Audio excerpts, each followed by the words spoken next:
السلام عليكم ورحمة الله وبركاته.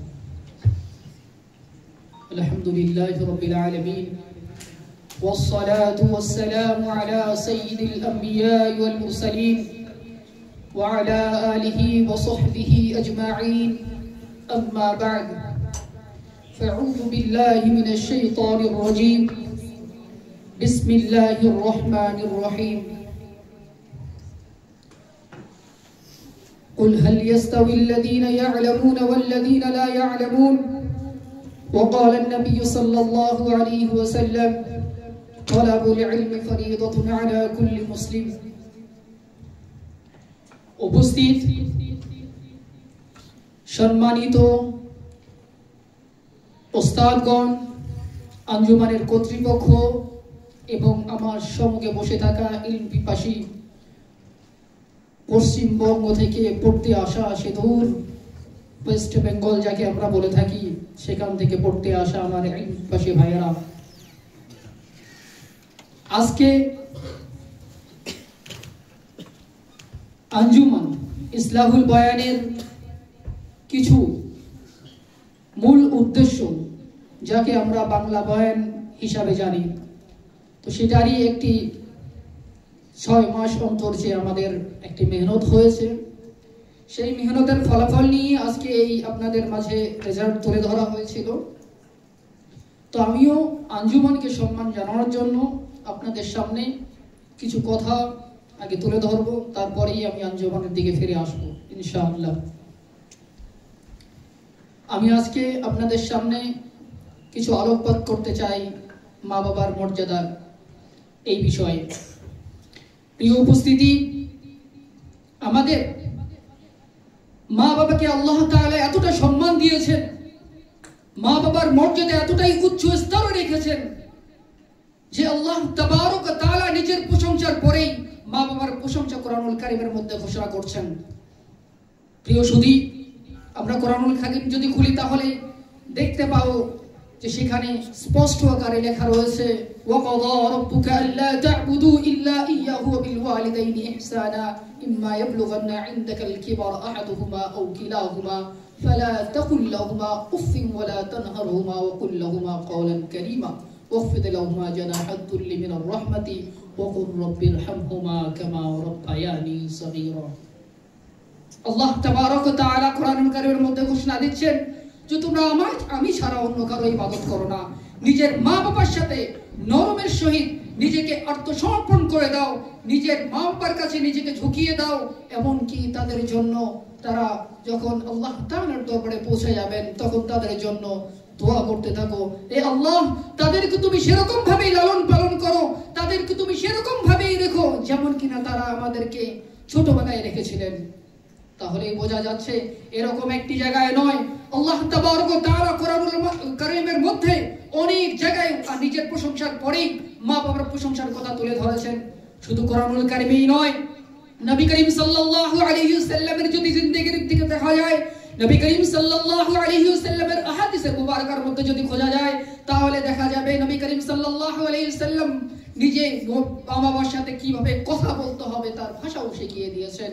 নিজের মা বাবার দিকে এমনকি সকালবেলা যদি একটু হাসি মুখে দেখা যায়, তাদেরকে যদি একটু সুন্দর চেহারাটাও দেখা যায় তাহলে মকবুল হাসির পরিমাণ সওয়াব ঘোষণা করেছেন। শুধু তাই নয় প্রিয় বন্ধু, নবী করিম সাল্লাল্লাহু আলাইহি ওয়াসাল্লামের ইরশাদ আল ওয়ালিদু আওসাতু মিন আবওয়াবিল জান্নাহ, তো অন্য জায়গায় ইরশাদ করেছেন আল জান্নাতু তাহতা আকদামিল উম্মাহাত।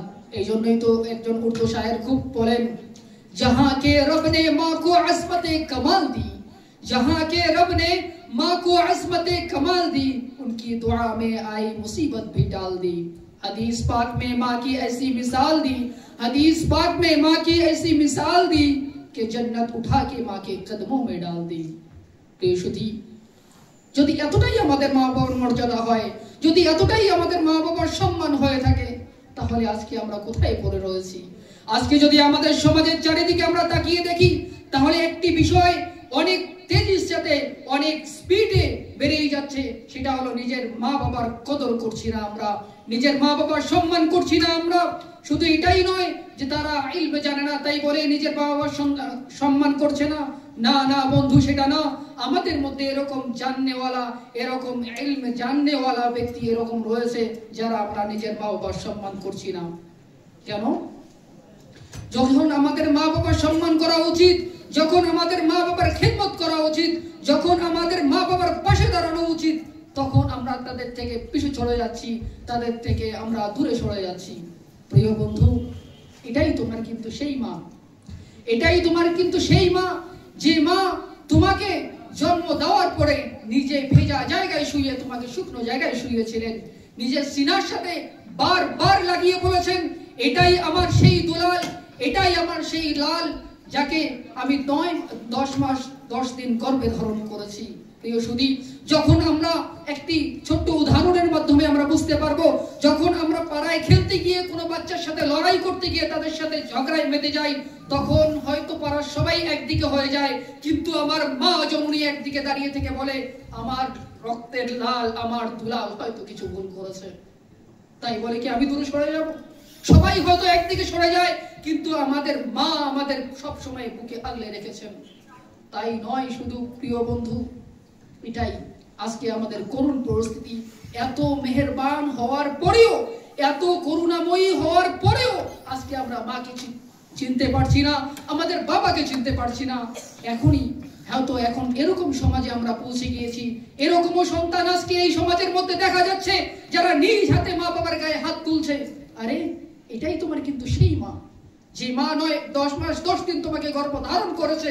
আরে এটাই তোমার সেই মা, যে মার পেটে তোমার এই হাত তৈরি হয়েছে, যেই হাত দিয়ে তুমি তোমার মার গায়ের আজকে হাত উঠাচ্ছ। আমি বলতে চাই, এটাই কি তোমার সেই মা, যেই মায়ের পেটে তোমার এই চক্ষু তৈরি হয়েছিল, সেই চক্ষু দিয়ে তুমি তোমার মাকে চোখ রাঙাচ্ছ।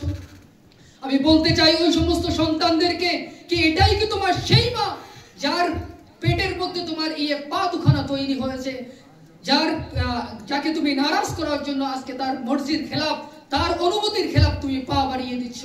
এটাই কি তোমার সেই মা, যার পেটে তোমার এই জুবানটা তৈরি হয়েছিল, এই জিহ্বাটা তৈরি হয়েছিল, যে মাকে তুমি আজকে সেই জুবান দিয়ে গালি দিচ্ছ? না না শুধু বন্ধু, এটা হতে পারে না। কারণ শুধু এটাই নয়, নবী করিম সাল্লাল্লাহু আলাইহি ওয়াসাল্লামের হাদিস মুবারাকা খুঁজলে পাওয়া যায় যে এক সময় এক সাহাবী দরবারে রিসালাতে মধ্যে হাজির হলেন এবং হুজুর পাক সাল্লাল্লাহু আলাইহি ওয়াসাল্লামের কাছে ইরশাদ করলেন, ইয়া রাসূলুল্লাহ, আমার মা বুড়ি হয়ে গিয়েছে আর আমি আমার মাকে পিঠে করিয়ে হজ করিয়ে দিয়েছি, তো আপনি ঘোষণা করে দিন আমি কি আমার মায়ের হক আদায় করে দিয়েছি? তো কুরবান যাইয়ে নবী করিম সাল্লাল্লাহু আলাইহি ওয়াসাল্লামের সেই ইরশাদের উপর নবী করিম সাল্লাল্লাহু আলাইহি ওয়াসাল্লাম বলেছেন, আরে মায়ের হক তো আদায় করা দূরের কথা, তুমি তো সেই একটি যে তোমার মায়ের মুখ দিয়ে যখন বেরিয়েছিল, যখন তুমি তোমার মায়ের পেটের মধ্যে একটা করওয়াট নিয়েছিলে, একটা যখন উলট দিয়েছিলে, তখন যে তোমার মায়ের মুখ থেকে একটা কথাটা বের হয়েছিল, সেটারও তুমি একটা হক আদায় করনি। আজকে কোথায় পড়ে আছি প্রিয় ভাই? যা হোক, আমার বক্তব্যের শেষের দিকে আমি চলে যাব। আমাদের সম্মানিত প্রিয় স্পিকার আমাকে শেষ করতে করার কথা বলেছেন।